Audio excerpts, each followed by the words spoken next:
The handcuffs clicked shut around Alex's wrists, with a sound that seemed to echo through the suddenly silent library. His 17-year-old body trembled against the cold metal shelving as two officers pressed him forward, their radios crackling with static that made him flinch. The fluorescent lights above buzzed like angry insects, casting harsh shadows across the rows of books that had been his sanctuary just moments before. "Please," whispered Mrs. Chen, the head librarian, her voice barely audible above the commotion. "He's autistic. He comes here every Tuesday." But her words seemed to dissolve into the chaos as Alex's breathing became rapid and shallow, his eyes wide with confusion and terror. 20 minutes earlier, Alex had walked through the library's glass doors with the same careful precision he'd maintained for 3 years. Tuesday afternoons belonged to him and the books. His mother, Sarah, dropped him off at exactly 3:15 p.m., and he would spend 90 minutes in his favorite corner of the young adult section, reading quietly, sometimes rocking slightly as he processed the words on the page. The routine was sacred.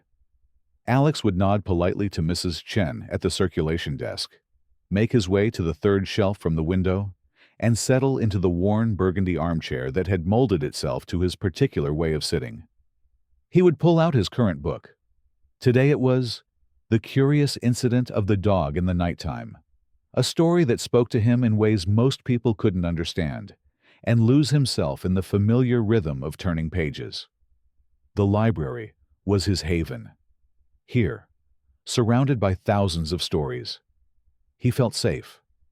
The other patrons had grown accustomed to his presence over the years. Some of the regular visitors even smiled when they saw him, recognizing the quiet young man who never bothered anyone and always returned his books on time. Mrs. Chen had learned to give him space during his visits, understanding that his occasional vocal stims weren't disruptive, but simply part of who he was. But today was different. Today, Karen Whitmore had decided to visit the library. Karen swept through the entrance at 3:45 p.m., her designer heels clicking against the polished floors, with the authority of someone who believed the world should rearrange itself for her convenience. Her perfectly styled blonde hair caught the afternoon light streaming through the windows, and her diamond earrings sparkled as she surveyed the space with the critical eye of someone perpetually dissatisfied. She had come to complain about the library's new policy regarding overdue fines, a policy that had cost her nearly $50 the previous week. In her mind, the library existed to serve people like her taxpayers who contributed to the community and deserved better treatment than common patrons. The fact that a municipal library would dare to enforce its policies on someone of her standing was an affront that demanded immediate correction. As she marched toward the circulation desk, her gaze swept across the reading areas, cataloging every perceived infraction of her personal standards. The teenager at the computer stations typing too loudly, the homeless man reading newspapers in the periodical section, the mother with twin toddlers who were whispering in the children's area. And then she saw Alex. He was rocking gently in his chair, a barely perceptible motion that helped him focus on the complex emotions in his book. His left hand made small, repetitive gestures near his chest, a self-soothing behavior that had become as natural as breathing. To anyone familiar with autism, these were simply part of his neurological makeup, no different from someone tapping their foot or twirling their hair. To Karen, they were signs of danger. "Excuse me," she said, her voice cutting through the library's quiet atmosphere as she approached Mrs. Chen. "Is that boy over there? Is he on drugs?" Mrs. Chen looked up from her computer, confusion creasing her brow. "I'm sorry. Which patron are you referring to? The one rocking back and forth like some kind of... I don't know what. He's been making weird hand gestures for the past 10 minutes. My daughter uses this library, and I don't feel safe with people like that around." "Ma'am, that's Alex. He's been coming here for years. He's autistic, and he's never caused any problems. He's actually one of our most respectful patrons." But Karen's mind was already made up. In her worldview, anything that deviated from her narrow definition of normal was automatically suspicious, potentially dangerous, and certainly unwelcome in spaces she considered her own. "Autistic or not, he's making me uncomfortable. Can't you make him leave?" "I'm afraid I can't do that. He hasn't violated any library policies, and all patrons have the right to use our facilities." The refusal ignited something volatile in Karen's chest. She was used to getting her way, accustomed to having her complaints taken seriously, and her discomfort treated as a valid reason for action. The idea that this librarian, this public servant, would refuse her reasonable request was intolerable. "Fine. If you won't protect the other patrons, I'll have to call someone who will." She pulled out her phone with theatrical precision, her fingers moving across the screen as she dialed 911. "Mrs. Chen's eyes widened in alarm. "Ma'am, please, that's not necessary. Alex isn't doing anything wrong." But Karen was already speaking to the dispatcher, her voice taking on the urgent tone of someone reporting a genuine emergency. "Yes. I need police at the Central Library immediately. There's a young man here acting very strangely, making bizarre movements and gestures. I'm concerned for the safety of the other patrons, especially the children." Across the library, Alex remained absorbed in his book, unaware that his quiet afternoon was about to be shattered. The protagonist in his story was navigating the complex social rules of neurotypical society, trying to make sense of unspoken expectations and hidden meanings. Alex understood that struggle intimately. In books, he found characters who thought like him, who saw the world through similar lenses of careful observation and logical processing. The police arrived within 7 minutes, their presence immediately transforming the library's atmosphere. 2 officers entered through the main doors, their heavy boots and jingling equipment announcing their arrival to everyone in the building. The quiet conversation stopped. Children looked up from their picture books. The elderly man at the reference desk glanced over his newspaper with concern. Officer Martinez, a veteran with 15 years on the force, approached the circulation desk, where Karen waited with barely contained satisfaction. "We received a call about a disturbance." "Yes, thank you for coming so quickly," Karen replied, her voice now sweet and reasonable. "It's the boy over there in the young adult section. He's been acting very strangely, making repetitive movements and odd gestures. I'm concerned he might be under the influence of something, or possibly planning something dangerous." Mrs. Chen stepped forward, her face flushed with embarrassment and anger. "Officers, I tried to explain to this woman that Alex is a regular patron with autism. He's never caused any problems. He's just reading quietly." Officer Martinez nodded, but his partner, Officer Johnson, was already scanning the library with the heightened alertness of someone expecting trouble. "We'll need to speak with him, just to assess the situation," Martinez said diplomatically. The officers approached Alex's corner, their footsteps echoing more loudly than usual in the suddenly tense space. Alex looked up from his book, his eyes immediately going wide at the sight of the uniformed men. His body tensed, his breathing quickened, and his hands began to move more rapidly in their self-soothing patterns. "Son, we need to talk to you," Officer Johnson said, his voice carrying the authority of someone accustomed to immediate compliance. "Can you stand up for me?" Alex's mouth opened and closed without sound. This wasn't part of his routine. This wasn't something he had scripts for. The fluorescent lights seemed brighter, the sounds of the library amplified to overwhelming levels. His book fell from his hands as he struggled to process what was happening. "I said stand up," Johnson repeated, his patience already wearing thin. To him, Alex's failure to immediately comply was a sign of defiance, or possibly something more sinister. The training on autism and other developmental disabilities had been a single afternoon session 3 years ago, quickly forgotten amid the daily realities of policing. Mrs. Chen hurried over, her hands raised in a gesture of calm. "Officers, please, let me explain." Alex is nonverbal when he's stressed. He's not being defiant. He's overwhelmed.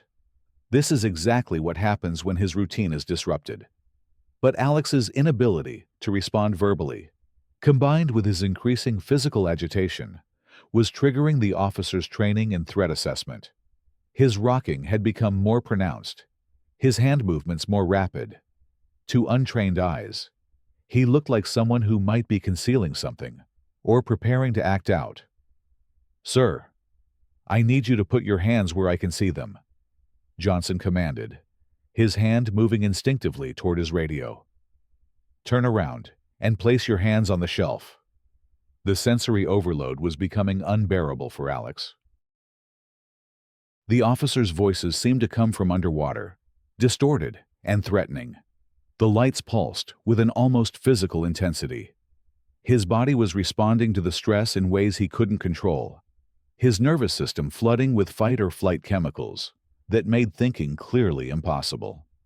When he didn't immediately comply, Officer Johnson made the decision that would change everything. "That's it. Turn around. You're being detained for questioning." The moment the officer's hands touched Alex's shoulders, his world exploded into chaos. The physical contact triggered a full meltdown, his body convulsing with the overwhelming sensory input. He couldn't speak, couldn't explain, couldn't do anything but experience the terrifying cascade of neurological responses that autism made inevitable in situations like this. "He's resisting!" Johnson shouted, interpreting Alex's involuntary movements as an attempt to escape. "Help me get him cuffed." The handcuffs clicked shut around Alex's wrists as Martinez helped secure him, both officers now treating him as a potential threat rather than a disabled teenager having a medical emergency. Alex's breathing became rapid and shallow, his eyes unfocused as his nervous system shut down non-essential functions in response to the overwhelming trauma. "You're making a terrible mistake," Mrs. Chen said, her voice breaking with emotion.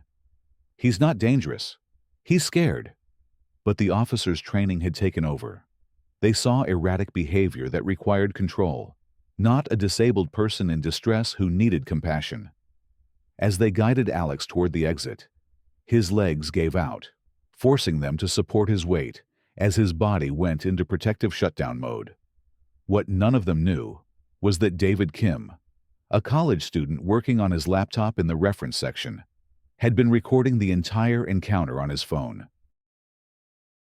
David had recognized Alex from his own visits to the library, had seen the gentle way the teenager interacted with the space and the books. What he captured on video was a clear case of discrimination and excessive force against someone who posed no threat to anyone. As the officers escorted Alex from the building, Karen stood by the circulation desk with a satisfied expression. "Thank you for handling that so quickly," she said to no one in particular. "I feel much safer now." Outside, Alex sat in the back of the police car, his wrists still cuffed, his body trembling with the aftershocks of the meltdown.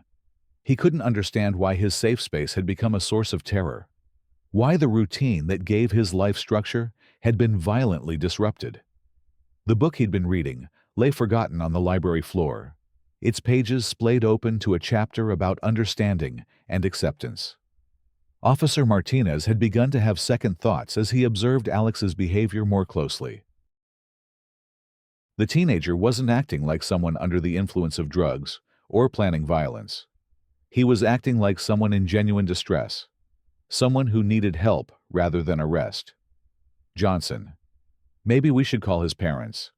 Get some background on this kid." "Protocol is protocol," Johnson replied, though his voice carried less certainty than before. "We'll sort it out at the station." Inside the library, David Kim was already uploading the video to his social media accounts. He wrote a careful caption explaining what he had witnessed. Autistic teenager arrested at Central Library for reading quietly. This is discrimination, plain and simple. Justice for Alex. GWAR, Autism Awareness. Library writes. The video began to spread within minutes. David's friends shared it. Then their friends. Then advocacy groups picked it up. The image of Alex being handcuffed while having a meltdown, juxtaposed with footage of him sitting peacefully in his chair just moments before, was impossible to ignore. The contrast was stark and heartbreaking. By the time Sarah Mitchell received the call from the police station, her son's arrest had already been viewed thousands of times. She sat in her car outside her office building, listening to the desk sergeant explain that Alex had been detained for suspicious behavior at the library, and felt her world tilt sideways. Suspicious behavior. He goes to the library every Tuesday. It's part of his routine.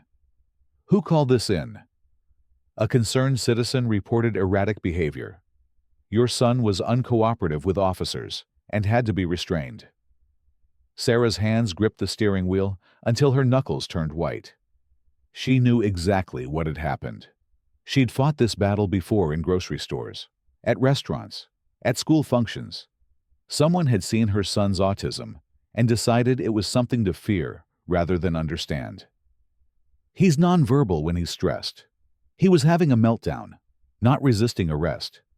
I'm coming to get him right now. By the time Sarah arrived at the police station, the video had been shared over 50,000 times. Local news stations were beginning to pick up the story. The comment section on David's post had become a battleground between those defending Alex and those supporting the officer's actions. But the overwhelming majority of responses expressed outrage at what they saw as a clear case of discrimination. Mrs. Mitchell.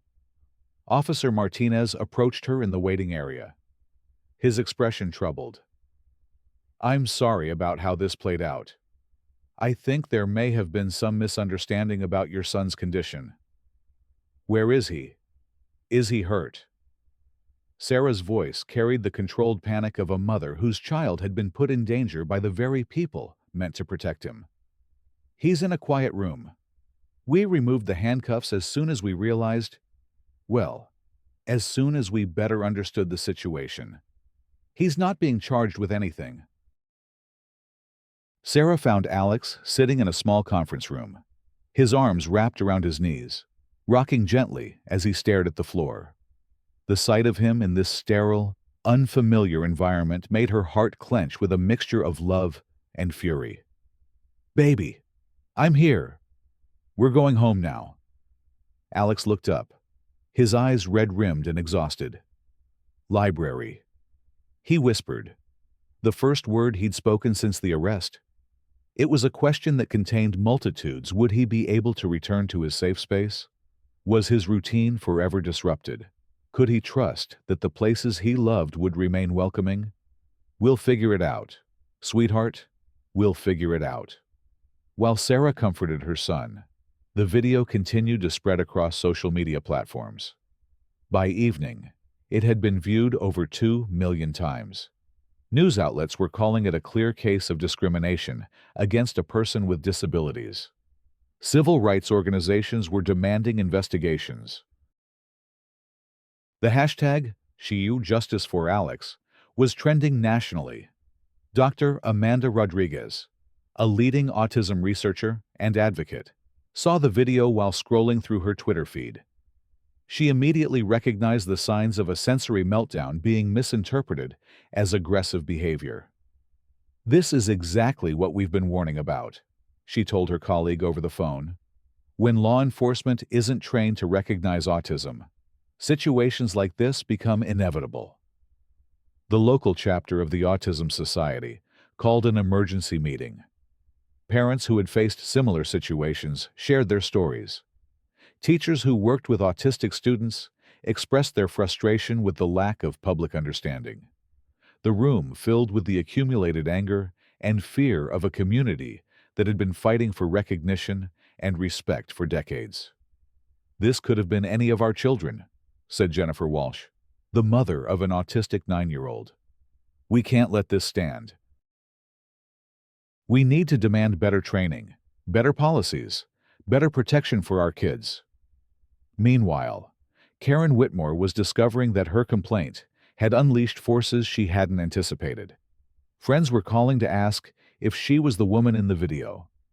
Her own daughter, away at college, had sent her a text message that simply read, "Mom, what did you do?"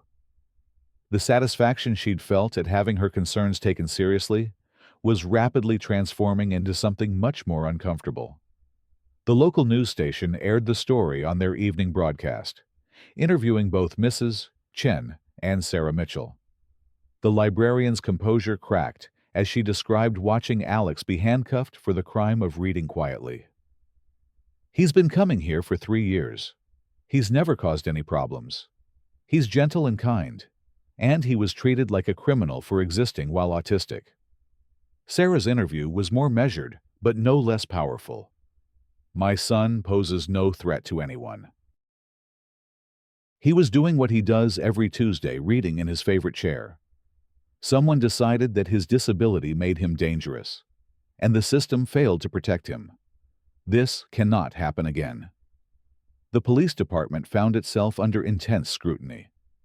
The chief of police, Tom Bradley, held a press conference the next morning, his prepared statement carefully crafted by the department's legal team. "We take all calls from the public seriously, and our officers responded appropriately to a reported disturbance. We are reviewing the incident to ensure that all procedures were followed correctly." But the carefully neutral language couldn't contain the growing outrage. Disability rights groups were organizing protests. The American Civil Liberties Union was preparing a discrimination lawsuit. The video had been picked up by national news networks, turning Alex's story into a symbol of broader systemic problems. 3 days after the incident, the city council called an emergency meeting. The chambers were packed with advocates, parents, and concerned citizens demanding action. Alex sat in the front row beside his mother, wearing headphones to manage the overwhelming noise of the crowd. His presence, a quiet reminder of what they were fighting for. Dr. Rodriguez spoke first, her voice carrying the authority of someone who had spent decades studying autism and advocating for the rights of people with disabilities. "What happened to Alex is not an isolated incident. It's the predictable result of a system that fails to recognize and accommodate neurological differences. We need immediate action to prevent future tragedies." Speaker after speaker took the microphone, sharing stories of discrimination, of children being punished for behaviors beyond their control, of families living in fear that their loved ones might be next. The testimonies painted a picture of a community under siege, fighting for the basic right to exist in public spaces without fear. Mrs. Chen spoke on behalf of the library staff, her voice steady despite the emotion underlying her words.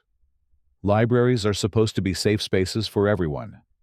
We failed Alex that day, not because our staff didn't know better, but because we couldn't protect him from prejudice, masquerading as concern. We need policies that prevent this from happening again." When it was time for public comment, a middle-aged woman approached the microphone hesitantly. It was Karen Whitmore, her earlier confidence replaced by visible discomfort. I want to apologize to Alex and his family. I was wrong to call the police. I was scared by something I didn't understand, and I made assumptions that caused real harm. I'm sorry." The apology was met with a mixture of skepticism and cautious appreciation.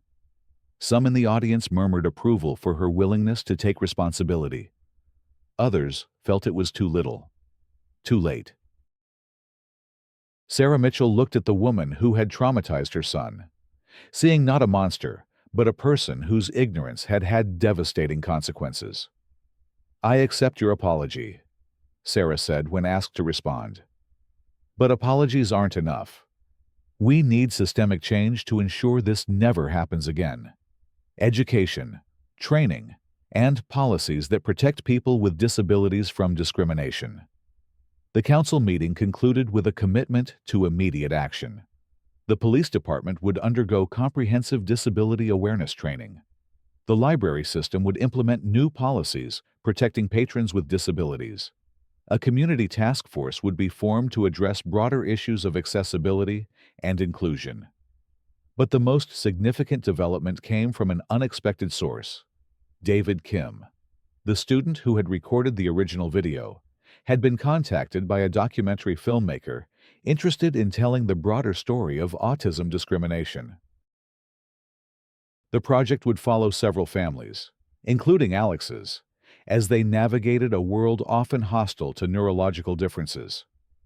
This isn't just about one incident, David explained to the filmmaker. It's about a pattern of discrimination that affects thousands of people. Alex's story resonated because it showed how quickly a safe space can become threatening when ignorance meets authority. The documentary, titled Seen and Unseen, would go on to win several awards and spark a national conversation about autism acceptance. But in the immediate aftermath of the library incident, its impact was already being felt in concrete ways. Police departments across the country began reviewing their training protocols. Libraries implemented new staff education programs. Schools updated their policies on supporting students with disabilities. The video that had started as one person's attempt to document an injustice had become a catalyst for broader change. 6 months later, Alex returned to the library.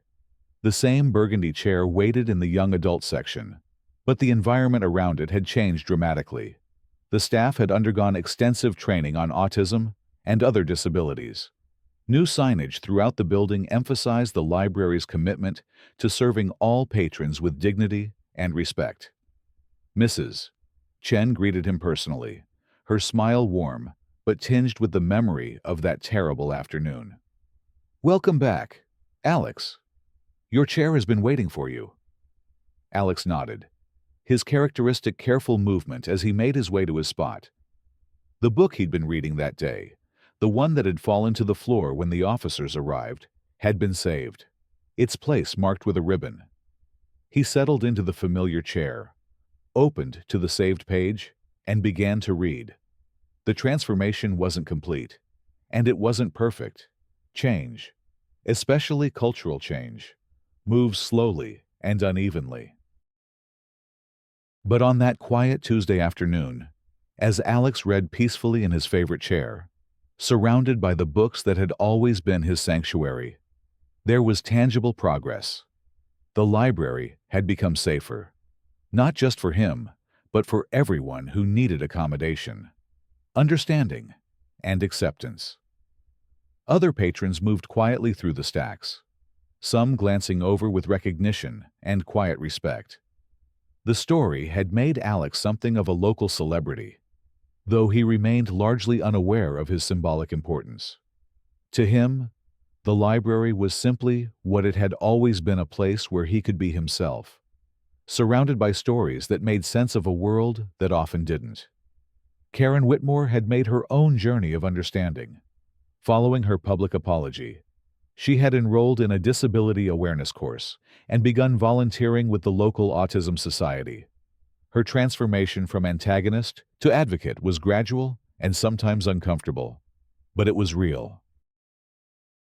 She would never forget the fear in Alex's eyes that day, and she was determined to ensure no other family would suffer because of ignorance like hers. "I can't undo what I did," she told Sarah Mitchell during one of their carefully arranged conversations. "But I can try to make sure it doesn't happen again. I can speak to other parents, other community members, and help them understand what I didn't understand before." The police department had undergone its own transformation. The training program developed in response to Alex's case became a model for other departments. Officer Martinez, who had experienced his own journey of understanding, became one of the program's most effective instructors. sharing his perspective as someone who had learned from his mistakes. "I thought I was protecting the public," he told new recruits during training sessions. "What I was actually doing was perpetuating discrimination against someone who needed protection, not punishment." Understanding the difference is crucial to effective policing. The broader impact of Alex's story continued to ripple outward.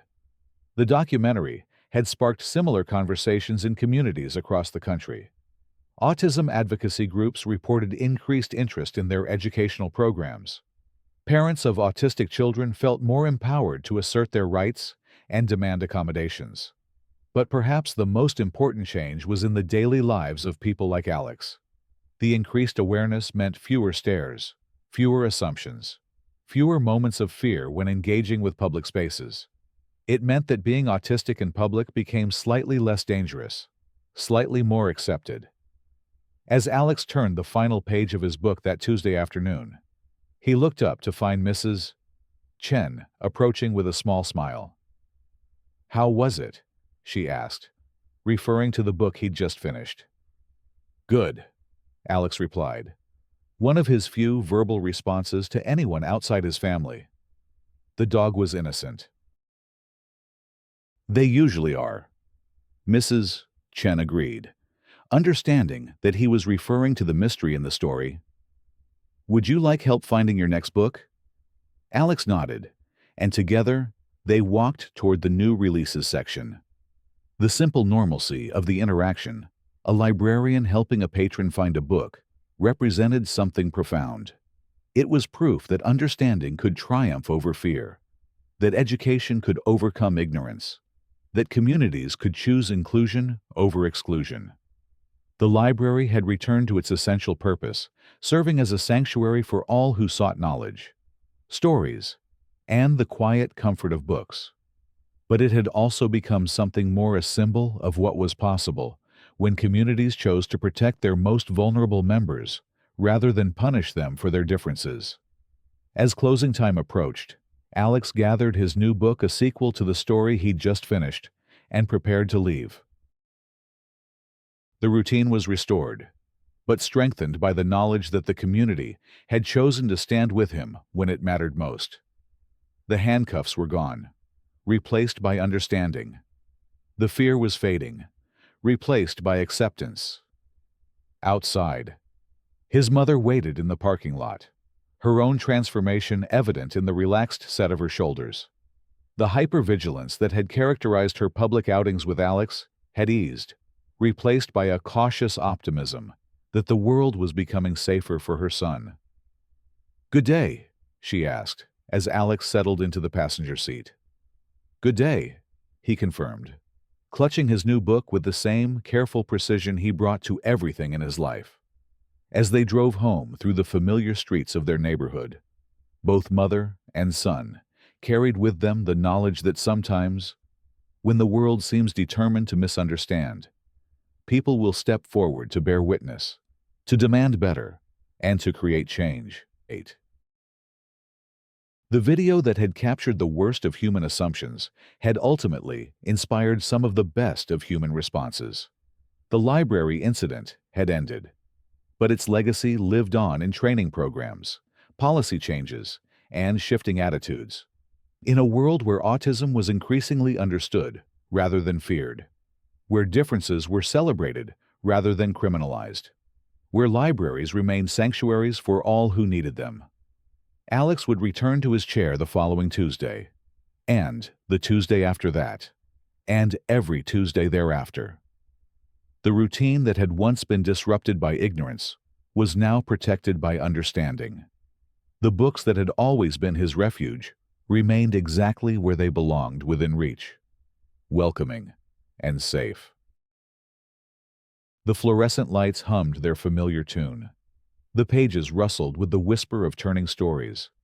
And in the quiet corner of the young adult section, a young man read peacefully, surrounded by a community that had chosen to see him not as a threat to be contained, but as a person to be protected, understood, and valued.